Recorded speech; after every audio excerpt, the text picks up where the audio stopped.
I'm trying to 100% complete all of the single-player Legend of Zelda games, and up next on my list is Zelda II: The Adventure of Link.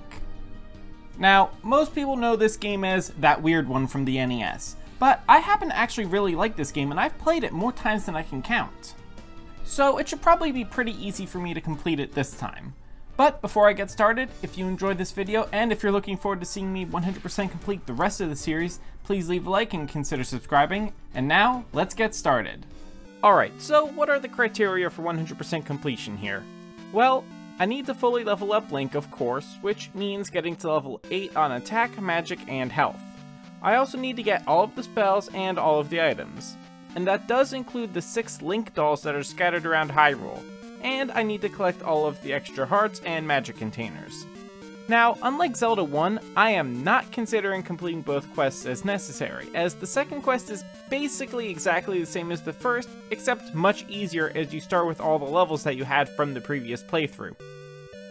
Now, I'm in luck because I've played this game so many times before, and I have actually 100% completed it before.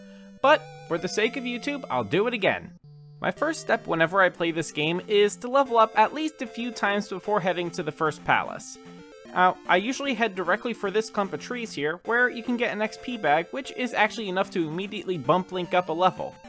I also head for the first village, where I learn the shield spell, and then back to grinding. And I remember to go to this cave near the starting palace, where I got a magic jar, despite the fact that you're supposed to get the candle first to come in here. Then, lots of grinding for levels, and really that is actually the best way to play this game. Grind for the levels early. Sure, it can be tedious, but in the long run, it makes the game way easier. Once I gained a few levels, I headed towards Parappa. However, before heading to the palace, I actually went south to get this heart, then onto the palace. And here we encounter one of the best parts of Zelda 2, the palace music. Now, it's just so good, and yes, I know the Smash version is really good, but here it just fits the palaces so well. Anyway, I'm glad I know this game so well because I actually remember the layouts of almost all of the palaces. I got the candle pretty easily, and I headed to the boss, where I died. Now, I realized I was on my last life before a game over, and I was only 2 points away from leveling up. If I got a game over, I would lose all those points. So, before trying the boss again, I went back to find an enemy and I got those points. And it's a good thing I did, because I actually did end up dying to the boss and got a game over. Well, before returning to the palace, I decided to do a couple of things. Now first, I used my new candle to go and get the statue that was stolen, and I returned it to get the jump spell. And I used that to pass through the caves, and I leveled up a bit more before returning once again to Parappa Palace. This time, I defeated the boss with very little effort. Now, back through the caves, and of course, I remembered to pick up the first Link doll. The next step was to go and get the letter from Bagu, and with that in hand, I headed to Saria Town, where I recovered the missing mirror and I got the life spell. Then, I headed across the river and began working my way through the maze of caves in Death Mountain. And doing this, I remembered, I hate these stupid Dairas. My primary goal in going through the caves was, of course, to go and get the hammer, but I was also hoping to level up a bit and maybe get the magic jar that's in that area. Well, I did get the hammer, and I leveled up some, but unfortunately I got another game over before I could get to the magic jar. Oh well, I decided I'd just return for it later, and instead I went to get this heart from this cave, since I could now use the hammer to smash the rock blocking the entrance. Then, on to Mido Town, where I got the most useful ability in the game, the downward thrust. This is found by using jump to enter this building from the bell tower. Now, being very well prepared, I went to the second palace. I leveled up again, which was very nice, and I got the handy glove, and then it was a pretty simple task to reach the boss and defeat him. And as a nice bonus, I leveled up from defeating the boss, and that was in addition to leveling up again when I placed the crystal in the statue.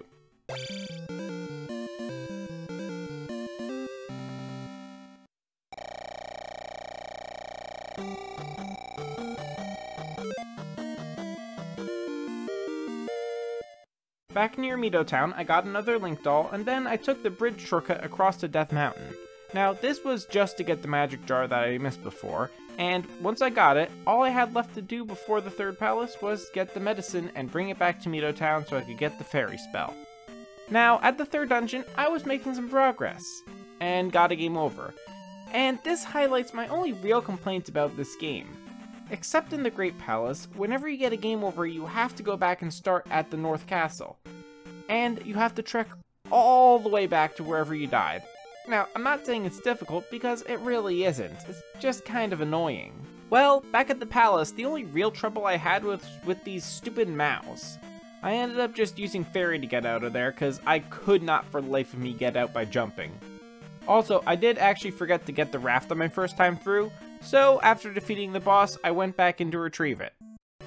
At this point, I had actually completed everything in this half of Hyrule. So, after healing at Mido, I used the raft to go to the eastern half of Hyrule, and I got the most useless spell, Fire. And then I managed to level up again and get the third Link doll, which was pretty nice.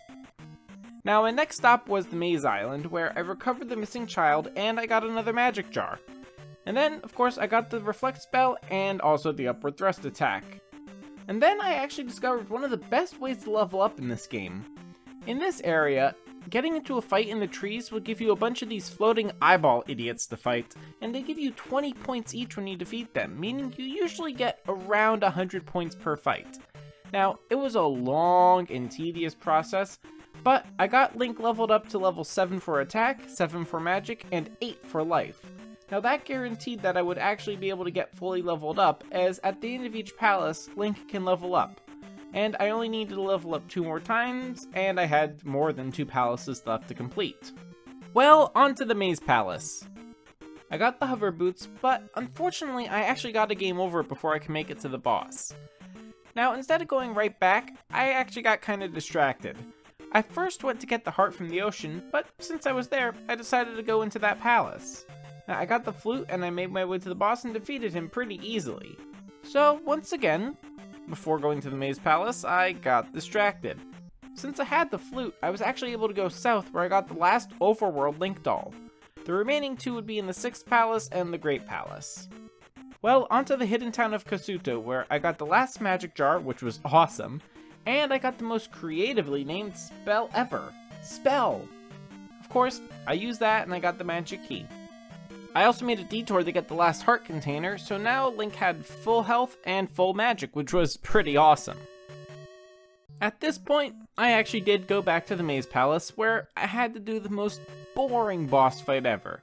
Seriously, considering how difficult the Wizrobes were in Zelda 1, it's kind of weird how stupidly easy they are to defeat in this game, even the boss Wizrobe. Well, after placing the crystal, Link finally became fully leveled up, so that was pretty awesome.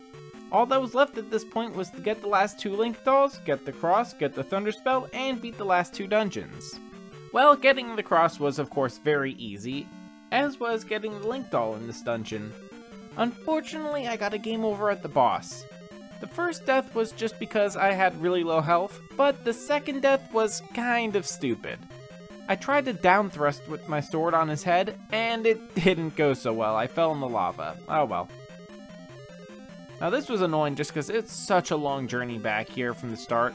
Before returning to the dungeon, I went to the old abandoned Kasuto town and I got the Thunder Spell, and then back to the dungeon to defeat that stupid dragon. Now, I knew I had to be very careful here, as the first time I played this game, it took me forever to get past this guy. Well, I did manage to do it, barely though. I mean, like, look how little life I had left here. Anyway, now I had finished the 6 main palaces, got all the items, and I fully leveled Link up. All that was left was to go to the Great Palace, get the final Link doll, and claim the Triforce of Courage. Unfortunately, just getting to the Great Palace was going to be really difficult, as there were a bunch of trap spaces where you were forced into difficult battle screens, and annoying caves with Garus where the only easy way to get through was to fly as a fairy and just take the damage. Now, the Great Palace. This is one of the most annoying jumps in difficulty in gaming. Not only are there new, really difficult enemies here, but some types of enemies from elsewhere in the game are actually harder to defeat here and will do more damage to Link. But I battled my way through and I found the last Link doll, which was actually not very well hidden at all. Now the only things left were to defeat Thunderbird and Shadow Link. Once again, my past experiences with this game really paid off here. Thunderbird may seem intimidating at first, but his movements are very predictable, and as long as you use jump and shield, in addition to thunder of course, it's really not that hard of a fight. Then Shadow Link. My first time playing this game, it took me days to defeat this guy. However, this time I used the cheaty way of fighting him. I crouched in the corner and stabbed. Yeah, I know, not very heroic, but I didn't want to die and have to fight my way back here again. And just like that, Shadow Link was defeated. Now, with all 3 pieces of the Triforce in hand, I awoke the sleeping Princess Zelda and prevented Ganon's resurrection.